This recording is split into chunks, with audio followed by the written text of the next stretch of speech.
Capítulo 9. Em ação. Gostaria de poder dizer que adquirir riqueza foi fácil, mas não foi. Para responder à pergunta, como começo? Apresento o processo pelo qual passei dia a dia. É realmente fácil encontrar bons negócios, garanto isso. É como andar de bicicleta, depois de algumas peripécias, vira um passeio. Mas quando se trata de dinheiro, a determinação para ultrapassar a fase das peripécias é uma decisão pessoal. Descobrir negócios únicos na vida de milhões de dólares exige que convoquemos nosso gênio financeiro. Acredito que em cada um de nós reside um gênio financeiro. O problema é que ele está adormecido, esperando ser despertado. Está adormecido porque nossa cultura nos educa para acreditar que o amor ao dinheiro é a raiz de todos os males. Ela nos incentiva a aprender uma profissão para que possamos trabalhar pelo dinheiro, mas não nos ensina a fazer o dinheiro trabalhar para nós. Ela nos ensina a não nos preocupar com o nosso futuro financeiro, que o governo ou a empresa cuidarão de nós quando chegar o dia da aposentadoria. Contudo, são nossos filhos formados no mesmo sistema de ensino que acabarão pagando por ela. A mensagem é trabalhar arduamente, ganhar e gastar o dinheiro, e quando ele faltar, sempre poderemos tomar emprestado.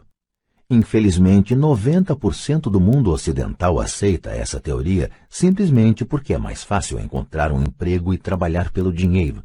Se você não faz parte dessa massa, eu lhe mostrarei os 10 passos para despertar seu gênio financeiro. São simplesmente os passos que eu segui. Se quiser tentar alguns deles, ótimo. Se não, escolha os seus. Seu gênio financeiro é suficientemente esperto para desenvolver sua própria lista.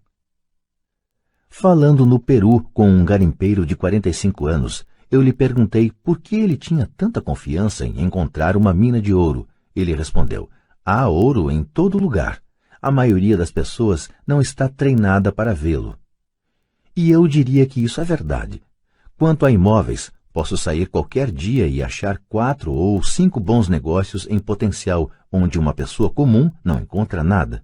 Mesmo procurando no seu bairro, a razão é que ela não dedica tempo para desenvolver seu gênio financeiro. Os 10 passos a seguir são um processo que pode ajudá-lo a desenvolver os poderes que Deus lhe deu, poderes que só você pode controlar. 1. Preciso de uma razão maior do que a realidade. O poder do espírito. Se você perguntar à maioria das pessoas se elas desejariam ser ricas ou financeiramente independentes, elas responderão sim. Mas então caem na realidade. A estrada parece demasiadamente longa, com muitas montanhas a escalar. É mais fácil trabalhar pelo dinheiro e colocar o que sobra nas mãos do corretor. Certa vez conheci uma jovem que sonhava participar da equipe olímpica de natação dos Estados Unidos. Ela acordava todos os dias às 4 horas para treinar durante 3 horas antes de ir à faculdade. Ela não ia a festas com os amigos nas noites de sábado. Ela tinha que estudar para obter notas altas como todo mundo. Quando lhe perguntei o que a levava a essa ambição e a esse sacrifício sobre-humano, ela simplesmente respondeu: faço isso por mim mesma e pelas pessoas que amo. É o amor que me leva a superar obstáculos e sacrifícios. Uma razão ou um propósito é uma combinação de alguns quero e alguns não quero. Quando as pessoas me perguntam qual a razão que me levou a querer ser rico, digo que foi a combinação profunda e emocional dos quero e não quero. Listarei alguns. Primeiro, os não quero, pois são eles que criam os quero. Não quero trabalhar a vida inteira. Não quero o que meus pais aspiravam para mim, que era segurança no emprego e uma casa no subúrbio. Não quero ser um empregado. Odiava quando meu pai não assistia a meus jogos de futebol porque estava ocupado com sua carreira. Odiava ver meu pai trabalhando arduamente e o governo levando boa parte do que ele tinha obtido quando morreu. Ele não pôde nem mesmo deixar para os filhos aquilo pelo qual tinha trabalhado tanto. Os ricos não fazem isso. Eles trabalham arduamente e deixam um legado para seus filhos. Agora os quero. Quero ser livre para viajar por todo o mundo e viver o estilo de vida que gosto. Quero fazer isso ainda jovem. Quero ser simplesmente livre. Quero controlar meu tempo e minha vida. Quero que o dinheiro trabalhe para mim. Essas são minhas razões emocionais profundas. Quais são as suas? Se elas não forem suficientemente fortes, então a realidade da estrada à frente pode ser maior do que suas razões. Perdi dinheiro e tive vários fracassos, mas foram essas razões emocionais que me mantiveram de pé e me fizeram prosseguir. Queria ser livre por volta dos 40 anos, mas precisei esperar até os 47 com muitas experiências de aprendizado ao longo do caminho. Como disse, gostaria de dizer que foi fácil, mas não foi, mas também não foi duro. Sem uma forte razão ou propósito, aí sim, qualquer coisa na vida é dura. Se você não tiver um forte motivo, não faz sentido continuar ouvindo, parecerá trabalho demais. 2. Escolho todos os dias. O poder da escolha, esta é a principal razão pela qual as pessoas querem viver em um país livre. Queremos o poder de escolha. Financeiramente, com cada dólar que temos em nossas mãos, temos o poder de escolher nosso futuro de ricos, pobres ou classe média. Nossos hábitos de despesa refletem quem somos nós. As pessoas pobres têm simplesmente maus hábitos de despesa. Uma vantagem que eu tive em criança foi a de que gostava de jogar banco imobiliário constantemente. Ninguém me disse que banco imobiliário era só para crianças, de modo que continuei jogando adulto. Também tinha pai rico que me mostrou a diferença entre um ativo e um passivo. Sendo assim, há muito tempo, quando ainda era garoto, escolhi ser rico e sabia que tudo o que eu tinha a fazer era adquirir ativos reais. Meu melhor amigo Mike tinha uma coluna de ativos que lhe fora dada, mas ele teve que optar por aprender a mantê-la. Muitas famílias ricas perdem os ativos na geração seguinte simplesmente porque não havia ninguém treinado para ser um bom guardião dos ativos. Muitas pessoas optam por não ser ricas. Para 90% da população, ser rico é confusão demais. Então inventam de dizer coisas como não estou interessado em dinheiro, nunca serei rico, não preciso me preocupar, ainda sou jovem, quando tiver algum dinheiro vou pensar sobre meu futuro, ou meu marido, mulher, cuida das finanças. O problema dessas afirmações é que elas roubam das pessoas que pensam assim duas coisas. Uma, tempo, que é nosso ativo mais precioso, e 2, o aprendizado. Só porque você não tem dinheiro, isso não é desculpa para não aprender. Mas é uma escolha que fazemos a cada dia, a escolha do que fazer com o nosso tempo, com o nosso dinheiro e com o que pomos em nossa cabeça. É o poder da escolha. Todos nós temos escolha. Escolhi ser rico e faço essa opção a cada dia. Invista primeiro na instrução. Na verdade, o único ativo real que você possui é sua mente, o instrumento mais importante que dominamos. Como disse, cada um de nós pode escolher o que põe em sua mente uma vez alcançada a idade suficiente. Você pode ficar assistindo a MTV o dia inteiro, ou ler revistas de golfe, ou fazer um curso de cerâmica ou um curso de planejamento financeiro. Você escolhe. A maioria das pessoas simplesmente compra investimentos em lugar de aprender a investir. Uma de minhas amigas, uma mulher rica, teve recentemente seu apartamento roubado. Os ladrões levaram um aparelho de televisão e o videocassete e deixaram todos os seus livros. Nós todos temos essa escolha. Novamente, 90% da população compra aparelhos de televisão e somente uns 10% compram livros de negócios ou fitas sobre investimentos. Então, o que é que eu faço? Vou aos seminários. Gosto quando eles duram pelo menos 2 dias, porque gosto de me aprofundar em um tema. Em 1973, estava assistindo à televisão e vi o anúncio de um seminário de 3 dias sobre como comprar imóveis sem precisar dar entrada. Gastei $385 e o curso me permitiu ganhar pelo menos $2 milhões, talvez mais. Porém, mais importante, me comprou vida. Não preciso trabalhar pelo resto da vida por causa daquele curso. Faço pelo menos 2 desses seminários por ano. Adoro fitas de áudio. A razão. Posso voltar para trás rápido. Estava ouvindo uma fita de Peter Lynch e ele disse algo de que discordei completamente. Em vez de me mostrar arrogante e crítico, simplesmente apertei o botão de retrocesso e ouvi aquele trecho da fita umas 20 vezes. Talvez até mais. De repente, mantendo minha mente aberta, entendi por que ele estava falando aquilo. Foi como uma mágica. Senti como se tivesse uma janela para a mente de um dos maiores investidores do nosso tempo. Ganhei uma tremenda profundidade e percepção dos vastos recursos de seu conhecimento e de sua experiência. Resultado líquido. Ainda tenho minha velha maneira de pensar e tenho a forma de Peter de ver o mesmo problema ou situação. Tenho 2 pensamentos em vez de um. Mais de uma forma de analisar um problema ou tendência, e isso não tem preço. Hoje me pergunto muitas vezes, como Peter Lynch faria isso? Ou Donald Trump? Ou Warren Buffett? Ou George Soros? A única maneira pela qual posso acessar seu vasto poder mental é sendo suficientemente humilde para ler ou ouvir o que eles têm a dizer. Pessoas arrogantes e críticas são muitas vezes pessoas com baixa autoestima que têm medo de assumir riscos. Veja, se você aprender algo novo, terá que errar a fim de entender totalmente o que aprendeu. Se você ouviu até aqui, a arrogância não é um de seus problemas. Pessoas arrogantes raramente leem ou compram fitas. Por que elas o fariam? Elas são o centro do universo.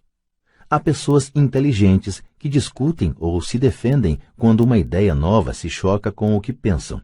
Neste caso, sua assim chamada inteligência, combinada com a arrogância, se torna ignorância. Cada um de nós conhece alguém muito instruído ou que se acredita esperto, mas cujo balanço mostra outra coisa. Uma pessoa verdadeiramente inteligente saúda as novas ideias, porque novas ideias podem aumentar a sinergia de outras ideias acumuladas. Ouvir é mais importante do que falar. Se isso não fosse verdade, Deus não teria nos dado 2 ouvidos e apenas uma boca. Gente demais pensa com a boca, em vez de ouvir para assimilar novas ideias e possibilidades. Discute-se em lugar de se perguntar. Penso em minha riqueza a longo prazo. Não sou partidário da mentalidade do fique rico depressa, de muitos compradores de bilhetes de loteria ou frequentadores de cassinos. Posso comprar e vender ações, mas sempre compro instrução. Se você quer pilotar um avião, aconselho a tomar aulas antes. Sempre fico chocado com gente que compra ações ou imóveis, mas nunca investe em seu maior ativo, sua mente. O fato de ter comprado 1 ou 2 imóveis não o torna um especialista em imóveis. 3. Escolha os amigos com cuidado. O poder da associação. Em primeiro lugar, não escolho meus amigos levando em conta suas demonstrações financeiras. Tenho amigos que fizeram, de fato, voto de pobreza, bem como amigos que ganham milhões todo ano. O importante é que aprendo com todos eles e faço um esforço consciente para isso. Admito que há pessoas que procurei porque têm dinheiro, mas eu não estava atrás de seu dinheiro, queria seu conhecimento. Em alguns casos, essas pessoas de vastas posses se tornaram amigos queridos, mas nem todos. Há uma diferença que gostaria de destacar. Observei que meus amigos ricos falam de dinheiro, e não estou querendo dizer que se gabem. Eles se interessam pelo assunto. Já os amigos que sei estarem em dificuldades financeiras não gostam de falar de dinheiro, negócios ou investimentos. Muitas vezes pensam que isso não é educado ou que é anti-intelectual. Ou seja, também aprendo com os amigos que têm dificuldades financeiras, descubro o que não fazer. Tenho vários amigos que obtiveram mais de $1 bilhão durante suas breves vidas. 3 deles observam o mesmo fenômeno. Seus amigos que não têm dinheiro nunca lhes perguntaram como eles o conseguiram, mas eles pedem 2 coisas: dinheiro emprestado ou um emprego. Advertência. Não ouça as pessoas pobres ou apavoradas. Tenho amigos assim e gosto muito deles, mas são pessimistas na vida. Quando se trata de dinheiro, especialmente em investimentos, o céu está sempre caindo. Eles sempre sabem por que as coisas não funcionam. O problema é que as pessoas as ouvem, mas aqueles que aceitam cegamente essas informações pessimistas são também pessimistas. E como diz o velho ditado, galinhas da mesma plumagem concordam entre si. Se você assiste à CNBC, uma mina de ouro de informações sobre investimentos, sabe que eles apresentam frequentemente uma mesa redonda dos chamados especialistas. Um deles diz que o mercado está a ponto de desabar e outro afirma que está em ascensão. Se você for esperto, ouvirá os 2. Mantenha sua mente aberta porque ambos têm razões válidas, Infelizmente, a maioria das pessoas ouve apenas os pessimistas. Alguns amigos próximos procuraram me fazer desistir de algum negócio ou investimento. Alguns anos atrás, um amigo me contou que estava empolgado porque descobrira um certificado de depósito que rendia 6% ao ano. Contei então que estava ganhando 16% com títulos do governo estadual. No dia seguinte, ele me enviou um artigo que mostrava por que minha aplicação era perigosa. Há anos estou obtendo os 16% e ele continua com os 6%. Diria que o mais difícil quanto à formação de uma fortuna é ser fiel a si mesmo e estar disposto a não acompanhar a multidão. No mercado é muito comum que seja a manada a chegar tarde a ser abatida. Se um grande negócio está nas manchetes, na maioria dos casos é tarde demais. Procure um negócio novo. Como dizem os surfistas, sempre há outra onda. As pessoas que correm e pegam a onda tarde são, em geral, as que se dão mal. Investidores espertos não se afobam. Se perdem uma onda, esperam pela próxima e se preparam. Isto é difícil para a maioria dos investidores, porque comprar o que não é popular lhes parece apavorante. Os investidores tímidos gostam de acompanhar a multidão. Sua ganância os leva para as aplicações somente quando os investidores sábios já auferiram seus lucros e se retiraram. Investidores sábios aplicam quando o negócio ainda não é popular. Eles sabem que seus ganhos são gerados quando compram e não quando vendem. Esperam pacientemente. Como já disse, eles não se afobam. Como um surfista, eles se preparam para a próxima onda. Tudo é insider trading. Há formas de insider trading que são ilegais e outras que são legais. Mas, de qualquer forma, é insider trading. A única distinção é quando você está distante do por dentro. A razão pela qual você quer ter amigos ricos que estão por dentro é porque o dinheiro é ganho aí. É informação fabricada. Você quer saber quando haverá a próxima subida, entrar e sair antes da queda seguinte. Não estou dizendo para fazer nada ilegal, mas quanto mais cedo você souber, maiores são as chances de lucro com o risco mínimo. Para isso existem os amigos, e isso é inteligência financeira. 4. Domine uma fórmula e então aprenda outra. O poder do aprendizado rápido. Para fazer o pão, todo padeiro segue uma receita, mesmo que esta só exista em sua cabeça. O mesmo se pode dizer quanto a ganhar dinheiro. Por isso, na gíria, o dinheiro é muitas vezes chamado de massa. Muitos de nós já ouvimos a expressão, você é o que você come. Eu tenho uma variação, você se torna o que você estuda. Em outras palavras, seja cuidadoso com o que você estuda e aprende, porque sua mente é tão poderosa que você se torna aquilo que você põe em sua cabeça. Por exemplo, se você estuda culinária, você tende a ser cozinheiro. Se você não quer continuar sendo cozinheiro, precisará estudar outra coisa, digamos um professor. Depois de estudar para o magistério, você muitas vezes se torna professor, e assim por diante. Escolha cuidadosamente o que você estuda. Quando se trata de dinheiro, as massas têm uma fórmula básica aprendida na escola. E essa é, trabalhe pelo dinheiro. A fórmula que vejo predominar no mundo é que todos os dias milhões de pessoas acordam e vão trabalhar, ganham dinheiro, pagam contas, conferem seus talões de cheque, compram alguns fundos mútuos e voltam ao trabalho. Essa é a fórmula ou receita básica. Se você está cansado do que está fazendo ou se não ganha o suficiente, é simplesmente o momento de mudar a fórmula com a qual você ganha dinheiro. Quando eu tinha 26 anos, fiz um curso de fim de semana chamado Como Comprar Imóveis Executados Judicialmente. Aprendi a fórmula. O passo seguinte foi ter a disciplina para pôr em ação o que eu tinha aprendido. É aí que a maioria das pessoas para. Durante 3 anos, enquanto eu trabalhava na Xerox, passava minhas horas de folga aprendendo a arte de comprar imóveis executados. Ganhei vários milhões de dólares usando essa fórmula, mas hoje isso é muito lento e há muita gente que faz o mesmo. Então, depois de ter dominado a fórmula, passei a procurar outras fórmulas. Em muitos dos casos, não usei de forma direta a informação que obtive, mas sempre aprendi algo novo. Já fiz cursos destinados a corretores especializados em derivativos, um curso de negociação de opções de commodities e um curso sobre a ciência do caos.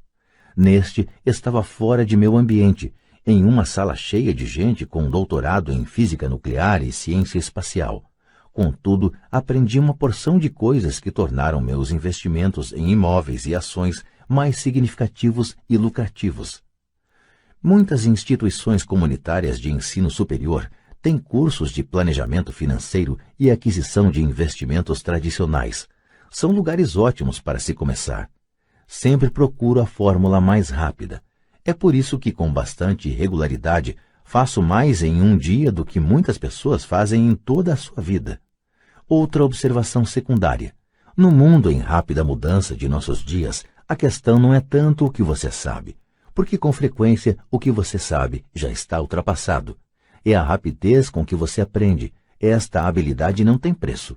Não tem preço para encontrar fórmulas, receitas, se preferir, mais rápidas de fazer dinheiro. Trabalhar arduamente pelo dinheiro é uma fórmula velha nascida nos dias do homem das cavernas. 5. Pague a si mesmo primeiro. O poder da autodisciplina. Se você não pode se controlar, não tente ficar rico. Talvez fosse bom entrar para a marinha ou alguma ordem religiosa para aprender a se controlar. É a falta de autodisciplina que leva à falência muitos ganhadores de loteria pouco depois de eles terem ganhado milhões. É a falta de autodisciplina que leva pessoas que acabaram de obter um aumento a comprar um carro novo ou fazer um cruzeiro. É difícil dizer qual dos 10 passos é o mais importante, mas de todos este é possivelmente o mais difícil de dominar, se não for parte de sua personalidade. Eu arriscaria dizer que é a falta de autodisciplina que se constitui no fator número 1 a separar ricos, pobres e classe média. Dito de forma simples, pessoas que têm baixa autoestima e reduzida tolerância à pressão financeira não poderão nunca, e quero dizer isso mesmo, nunca, ser ricas. Como já disse, uma lição aprendida com o pai rico foi que o mundo vai bater em você. O mundo bate nas pessoas não porque as outras pessoas sejam ruins, mas porque os indivíduos não têm controle interno e disciplina. Quem não tem força interior muitas vezes se torna vítima daqueles que têm autodisciplina. Nos cursos para empreendedores onde leciono, lembro constantemente aos participantes que não devem focar seu produto, serviço ou atividade, mas o desenvolvimento de habilidades de gestão. As 3 habilidades de gestão mais importantes para se iniciar um negócio próprio são: 1. Gestão do fluxo de caixa. 2. Gestão de pessoal. 3. Gestão pessoal do tempo. Diria que essas habilidades de gestão se aplicam a qualquer coisa, não apenas a empreendedores. As 3 têm importância para a forma como você vive sua vida como indivíduo ou como parte de uma família, um negócio, uma organização de caridade, uma cidade ou uma nação. Cada uma dessas habilidades é realçada pelo domínio da autodisciplina. Levo a sério o dito: pague-se a si próprio em primeiro lugar. The Richest Man in Babylon, de George Clason. É onde encontrei a expressão pague-se a si próprio em primeiro lugar. O livro vendeu milhões de exemplares, mas embora milhões de pessoas repitam livremente essa afirmação poderosa, poucas seguem o conselho. Como disse, a alfabetização financeira nos permite ler os números e estes contam a história. Vendo a demonstração de renda e o balanço de uma pessoa, posso ver facilmente se a pessoa que diz pague-se a si próprio em primeiro lugar está praticando o que prega. Comparemos então as demonstrações financeiras de pessoas que pagam a si mesmo em primeiro lugar e as que não as fazem. Repito, tem a ver com o entendimento do fluxo de caixa que conta a história. Se você pode realmente começar a compreender o poder do fluxo de caixa, perceberá rapidamente o que há de errado com o exemplo a seguir. Ou seja, porque 90% das pessoas trabalham arduamente durante toda a vida e precisam de apoio do governo, à Seguridade Social, quando não podem mais trabalhar. Está vendo?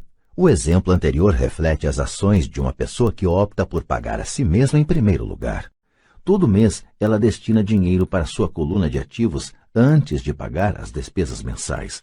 Embora milhões de pessoas tenham lido o livro de Clason e entendido a expressão pague-se a si próprio em primeiro lugar, na verdade, elas o fazem em último lugar. Agora posso ouvir as reclamações daqueles que acreditam sinceramente em pagar as contas primeiro. E posso ouvir todas as pessoas responsáveis que pagam suas contas em dia.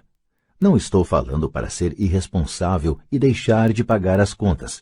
Digo apenas o que está no livro, e isso é, pague a si mesmo em primeiro lugar. Minha mulher e eu temos tido muitos guarda-livros, contadores e gerentes de banco que têm problemas com esta forma de considerar o pague a si próprio em primeiro lugar. A razão é que estes profissionais fazem de fato o mesmo que as massas, que é se pagar em último lugar. Eles pagam a todos os demais primeiro. Em certos meses, quando por qualquer razão o fluxo de caixa é bem menor do que minhas contas, eu pago a mim mesmo em primeiro lugar. Meu contador gritou em pânico: eles vão pegar o senhor? A Receita vai colocar o senhor na cadeia. O senhor vai acabar com sua capacidade de tomar crédito. Vão cortar a eletricidade. Ainda assim, pago a mim mesmo em primeiro lugar. Por quê? Perguntará você. Porque esse é todo o sentido da história de The Richest Man in Babylon. O poder da autodisciplina e o poder da força interior. Garra, num linguajar mais popular. É como o pai rico me ensinou no primeiro mês em que trabalhei para ele. A maioria das pessoas permite que o mundo bata nelas. O cobrador liga e diz: paga ou então? Aí você deixa de pagar a si próprio. Um vendedor diz: ponha no cartão. Seu corretor imobiliário diz para você ir em frente porque o governo permite dedução do imposto de renda da hipoteca de sua casa. É disso tudo que o livro trata. Ter a garra para ir contra a maré e enriquecer. Você pode não ser fraco, mas quando se trata de dinheiro, muitos balançam. Não estou falando para ser irresponsável. Não dou muito valor aos cartões de crédito e às facilidades de empréstimo porque quero pagar a mim primeiro. A razão pela qual minimizo minha renda é porque não quero entregá-la ao governo. É por isso, como sabem os que assistiram a meu vídeo The Secrets of the Rich, que minha renda se origina em minha coluna de ativos por meio de uma sociedade anônima em Nevada. Se eu trabalhar pelo dinheiro, o governo o pega. Embora pague minhas contas por último, tenho suficiente astúcia financeira para não me colocar em uma situação enrolada. Não gosto de dívidas de consumo. Na verdade, tenho passivos que são mais altos do que os de 99% da população, mas não pago por eles. Outros o fazem. Eles são chamados locatários. O principal, então, para se pagar a si próprio em primeiro lugar, é começar por não se endividar. Apesar de pagar minhas contas por último, me organizo para ter apenas pequenas contas sem importância que terei que pagar. Quando eventualmente estou num aperto, ainda assim pago primeiro a mim mesmo. Deixo que os credores e até o governo gritem. Gosto quando eles ficam zangados. Por quê? Porque eles me fazem um favor. Eles me inspiram a sair e criar mais dinheiro. Continuo pagando a mim mesmo primeiro, invisto o dinheiro e deixo os credores gritarem. Em geral, acabo, de qualquer forma, pagando logo. Minha mulher e eu temos excelente crédito, só que não cedemos à pressão e não gastamos nossa poupança ou liquidamos ações para pagar dívidas de consumo. Isso não é muito inteligente do ponto de vista financeiro. Portanto, a resposta é: 1. Não se endivide demais. Mantenha suas despesas reduzidas. Forme seus ativos primeiro. Então, compre uma casa maior ou um carro grande. Ficar preso na corrida dos ratos não é inteligente. 2. Quando apertado de dinheiro, não se afobe e não gaste suas poupanças ou investimentos. Use a pressão para inspirar seu gênio financeiro a descobrir novas formas de ganhar mais dinheiro e então pague as contas. Você terá aumentado sua habilidade de ganhar mais dinheiro, bem como sua inteligência financeira. Assim, muitas vezes tive problemas financeiros e usei meu cérebro para criar mais renda, enquanto defendia firmemente meus ativos. Meu contador gritava e procurava cobertura, mas eu parecia um bom soldado de cavalaria defendendo o forte, ativos. Pessoas pobres têm hábitos pobres. Um mau hábito comum é chamado inocentemente de meter a mão na poupança. Os ricos sabem que as poupanças só são usadas para criar mais dinheiro, não para pagar contas. Sei que isso parece cruel, mas, como já disse, se não for internamente resistente, o mundo vai sempre bater em você. Se é do tipo que não gosta de pressão financeira, então descubra uma fórmula que funcione para você. Uma boa fórmula é cortar despesas, pôr o dinheiro no banco e pagar mais do que o necessário em imposto de renda, aplicar em fundos mútuos seguros e esperar sempre resultados médios. Mas isto viola a regra do pague a si mesmo em primeiro lugar. Este princípio não estimula o autossacrifício ou a abstinência financeira. Não significa pagar a você mesmo primeiro e passar fome. A vida foi feita para ser desfrutada. Se você conjura seu gênio financeiro, pode ter todas as coisas boas da vida, enriquecer e pagar contas, sem se sacrificar. E isso é inteligência financeira. 6. Pague bem a seus corretores. O poder do bom conselho. Muitas vezes vejo pessoas colocando um cartaz na frente de casa. Proprietário vende. Ou vejo na televisão muita gente se anunciando como corretor de desconto. Pai Rico me ensinou a fazer exatamente o contrário. Ele acreditava que os profissionais deviam ser bem pagos e eu adotei a mesma política. Hoje tenho a meu serviço advogados, contadores, corretores de imóveis e de ações caros. Por quê? Porque e destaco o se, as pessoas são profissionais, seus serviços devem render dinheiro para você. E quanto mais dinheiro ganharem, mais eu ganho. Vivemos na era da informação. A informação não tem preço. Um bom corretor deve lhe oferecer informação e dedicar tempo para instruir você. Tenho vários corretores dispostos a fazer isso por mim. Alguns me ensinaram quando eu tinha pouco ou nenhum dinheiro e até hoje trabalho com eles. O que pago a um corretor é pouco em comparação com o dinheiro que posso ganhar em consequência das informações que eles me trazem. Adoro quando meu corretor de imóveis ou de ações ganha muito dinheiro. Em geral, isso significa que ganhei muito dinheiro também. Um bom corretor, além de ganhar dinheiro para mim, me poupa tempo, como quando comprei um lote vazio por $9.000 e o vendi logo a seguir por $25.000, de modo que pude comprar mais depressa meu Porsche. Um corretor é seus olhos e ouvidos no mercado. Eles estão lá todos os dias enquanto eu não preciso estar. Prefiro jogar golfe. Também as pessoas que vendem sua casa por conta própria não dão muito valor ao seu tempo.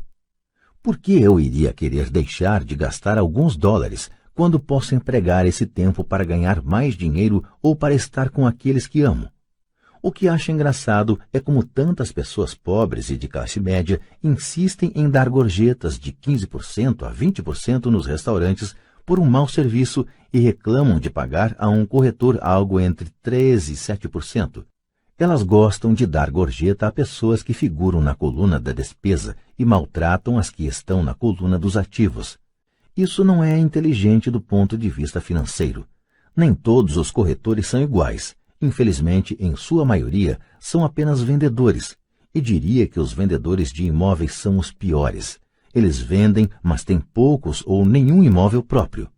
Há grande diferença entre um corretor que vende casas e um corretor que vende investimentos. E o mesmo se aplica a corretores de ações, títulos, fundos mútuos e seguros que se autodenominam de consultores financeiros. Como no conto de fadas, você tem que beijar um monte de sapos para achar um príncipe. Lembre o velho adágio: nunca chame um vendedor de enciclopédias se você precisa de uma enciclopédia. Quando entrevisto algum profissional pago, procuro primeiro descobrir quantos imóveis ou ações possuem pessoalmente e qual a alíquota de imposto que pagam. E isso se aplica a meus advogados tributaristas, bem como a meu contador. Uma de minhas contadoras tem seu próprio negócio. Sua profissão é a contabilidade, mas seu negócio são os imóveis. Eu tinha um contador que tinha uma pequena empresa de contabilidade, mas não tinha qualquer imóvel. Mudei porque nós não gostávamos do mesmo negócio. Descubra um corretor que leve a sério seus interesses. Muitos corretores dedicarão seu tempo a instruí-lo e eles podem ser o melhor ativo que você pode encontrar. Seja apenas justo e a maioria deles será justa com você.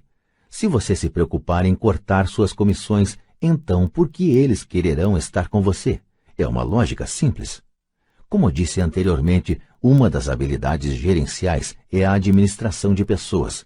Muitas pessoas só conseguem gerenciar pessoas que consideram inferiores a si próprias e sobre quem podem ter um poder, como subordinados em uma relação de trabalho. Muitos gerentes médios continuam nessa posição e não são promovidos porque sabem como trabalhar com pessoas que estão abaixo deles, mas não com pessoas que estão acima. A verdadeira habilidade é administrar e pagar bem pessoas que são mais inteligentes do que você em alguma área técnica. É por isso que as grandes empresas têm conselhos administrativos. Você também precisa ter um, e isso é inteligência financeira. 7. Seja um doador índio. Este é o poder de obter alguma coisa a troco de nada. Quando os primeiros colonizadores brancos chegaram aos Estados Unidos, eles ficaram espantados com a prática cultural de alguns índios americanos. Por exemplo, se um colono estava com frio, o índio lhe dava um cobertor. Achando que fosse um presente, o colono frequentemente ficava ofendido quando o índio o pedia de volta. Os índios também ficavam perturbados quando constatavam que os colonos não queriam devolver o cobertor. É daí que se origina a expressão doador índio, um simples desentendimento cultural. No mundo da coluna de ativos, é vital para a riqueza ser um doador índio. A primeira pergunta do investidor sofisticado é: com que rapidez posso ter meu dinheiro de volta? Ele também quer saber o que poderá obter de graça, ou o que se chama uma participação nos lucros. É por isso que o retorno sobre o investimento é tão importante.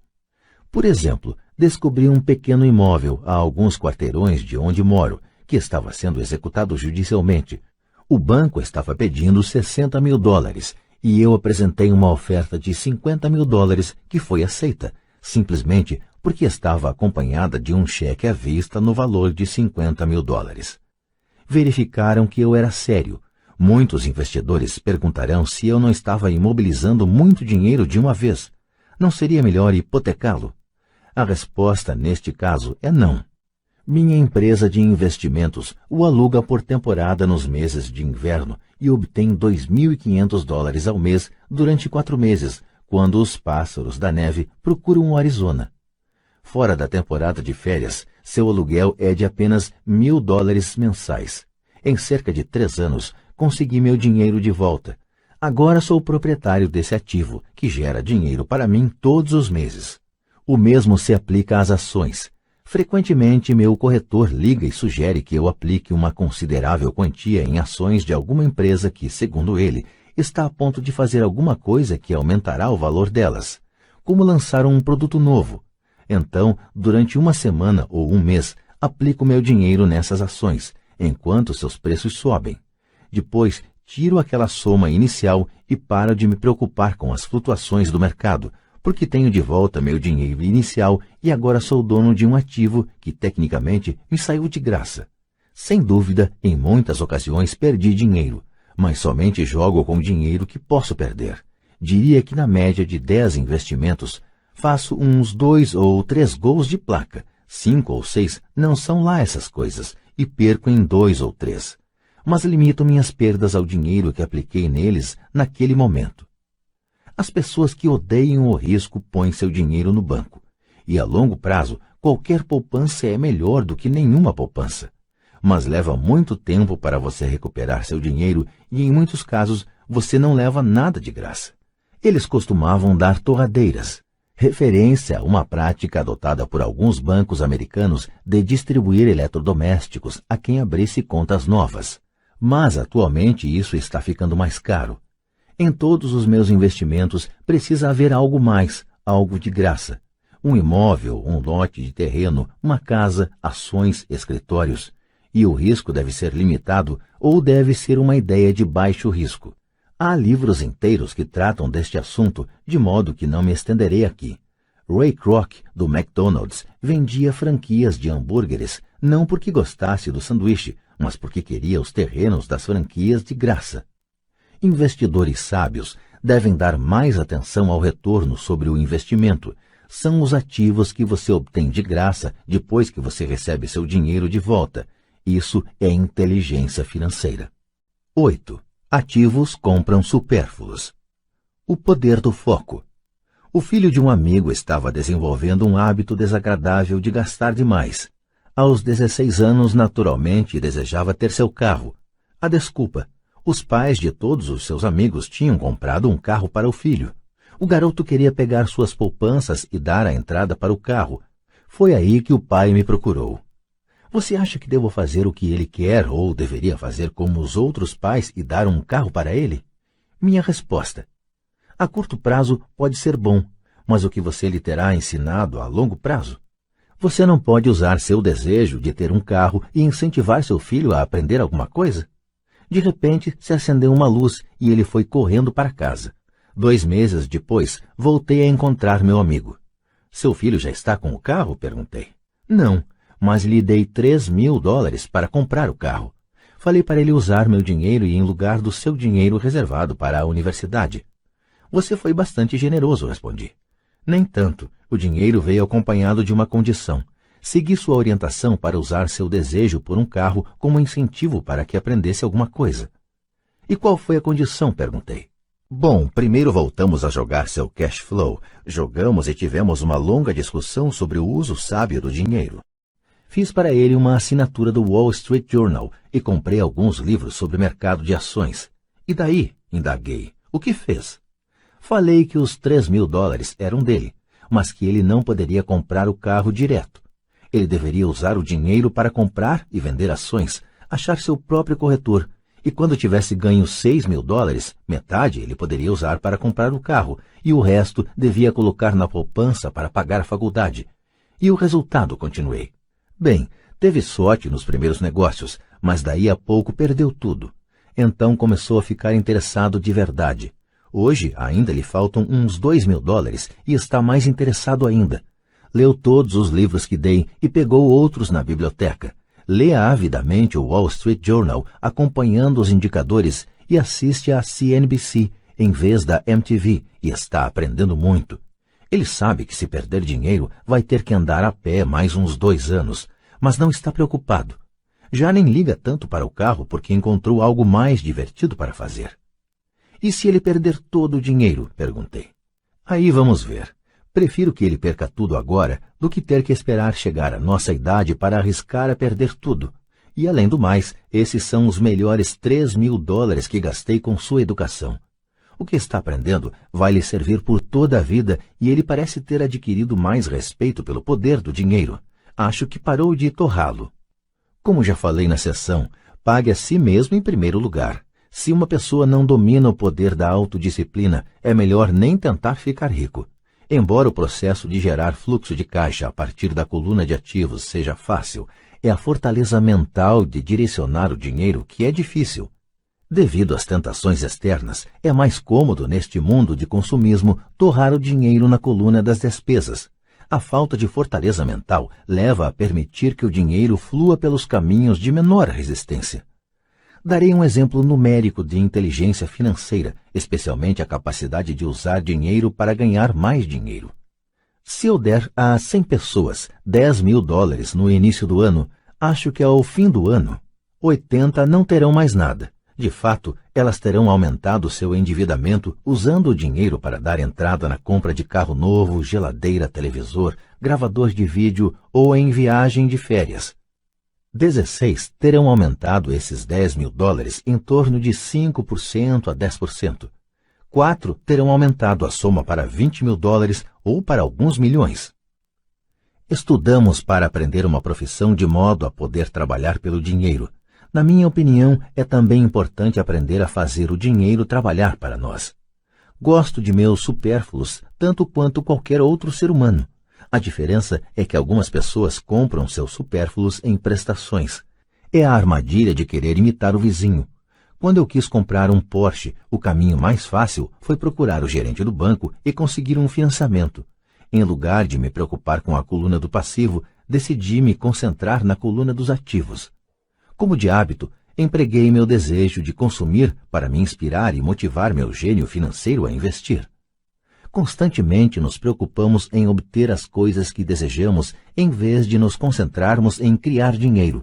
É mais fácil a curto prazo, porém mais duro a longo prazo. É um mau hábito em que incorremos como indivíduos e como nação. Lembre, o caminho mais fácil muitas vezes se transforma no mais áspero, e o caminho árduo muitas vezes se torna suave. Quanto mais cedo você se disciplinar e aqueles que ama para dominar o dinheiro, tanto melhor. O dinheiro é uma força poderosa. Infelizmente, as pessoas usam esse poder contra elas mesmas. Se sua inteligência financeira for pouca, o dinheiro escorrerá de suas mãos, será mais esperto que você. Se o dinheiro for mais esperto, você trabalhará toda a sua vida. Para ser o senhor do dinheiro, você precisa ser mais esperto do que ele. Então o dinheiro fará o que você mandar. Ele lhe obedecerá. Em vez de ser escravo, você será o senhor. Isso é inteligência financeira. 9. A necessidade de heróis. O poder do mito. Quando eu era garoto, admirava profundamente Willie Mays, Hank Aaron e Yogi Berra. Eles eram meus heróis. Quando garoto, jogando no beisebol infantil, queria ser como eles. Seus cartões de beisebol eram meu tesouro.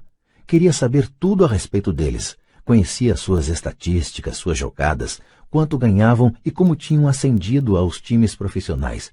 Queria saber tudo porque queria ser como eles. Quando aos 9, 10 anos de idade pulava para arremessar ou apanhar a bola, não era eu, era Yogi ou Hank. É uma das formas mais poderosas de aprender que frequentemente esquecemos ao chegar à idade adulta. Perdemos nossos heróis, perdemos nossa ingenuidade. Hoje, observo os garotos jogando beisebol perto de casa. Na quadra, não é o Joãozinho, é Michael Jordan, Sir Charles ou Clyde. Copiar ou emular heróis é um aprendizado poderoso. É por isso que quando alguém como O.J. Simpson cai em desgraça, há um clamor tão grande. É mais do que um simples julgamento, é a perda de um herói, alguém com quem crescemos, que observamos e quisemos imitar. De repente, precisamos nos livrar dessa pessoa. Quando cresci, encontrei novos heróis. Tenho heróis como Peter Jacobsen, Fred Couples e Tiger Woods. Imito suas jogadas no golfe e faço o possível para ler tudo a respeito deles. Também tenho heróis como Donald Trump, Warren Buffett, Peter Lynch, George Soros e Jim Rogers. Em minha maturidade, acompanho suas estatísticas como o fazia com meus heróis do beisebol. Acompanho os investimentos de Warren Buffett e leio tudo sobre suas opiniões a respeito do mercado. Leio o livro de Peter Lynch para entender como ele escolhe suas ações. E leio sobre Donald Trump, tentando descobrir como ele negocia e monta operações. Da mesma maneira que não era eu no campo de beisebol, quando estou no mercado ou fechando um negócio, estou agindo subconscientemente com a ousadia de Trump. Ou, ao analisar uma tendência, procuro pensar em como Peter Lynch o faria. Tendo heróis, me aproprio de uma fonte imensa de gênio em estado puro. Mas heróis fazem mais do que simplesmente inspirá-lo. Heróis fazem com que as situações pareçam fáceis. Ao fazer parecerem fáceis, nos convencem a querer ser como eles. Se eles conseguiram, eu também posso.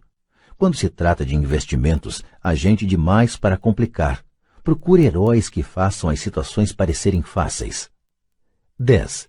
Ensina e receberás. O poder da doação. Ambos os meus pais eram mestres. Pai Rico me ensinou uma lição que me acompanha toda a vida, e essa foi a necessidade de ser caridoso ou de doar. Meu pai instruído doava muito na forma de tempo ou conhecimento, mas quase nunca doava dinheiro. Como já mencionei, ele costumava dizer que doaria quando tivesse algum dinheiro sobrando, só que raramente sobrava algum dinheiro. Pai Rico doava tanto dinheiro quanto ensinamentos. Ele acreditava firmemente na troca. Se você deseja algo, primeiro você precisa dar, dizia sempre. Quando tinha pouco dinheiro, ele simplesmente doava dinheiro à igreja ou alguma instituição de caridade. Se eu tivesse de passar apenas uma única ideia para você, seria esta. Sempre que você sentir falta ou escassez de alguma coisa, doe antes o que você quer e isso retornará para você aos montes. Isso é verdadeiro para dinheiro, sorrisos, amor, amizade. Sei que muitas vezes isso é a última coisa que se deseja fazer, mas para mim sempre funcionou. Apenas confio em que o princípio da reciprocidade funciona e dou o que desejo. Se quero dinheiro, dou dinheiro e ele volta multiplicado. Se desejo vendas, ajudo alguém a vender e as vendas aparecem para mim. Se desejo contatos, ajudo alguém a obter contatos. E como num passe de mágica, os contatos vêm para mim. Há muitos anos ouvi algo assim. Deus não precisa receber, mas os homens precisam doar. Pai Rico dizia com frequência, os pobres são mais gananciosos do que os ricos. Ele então explicava que, se uma pessoa era rica, essa pessoa oferecia algo que os outros desejavam. Ao longo de minha vida, em todos estes anos, sempre que senti necessidade de dinheiro ou de auxílio, procurava no fundo de meu coração o que eu queria e decidia doá-lo antes.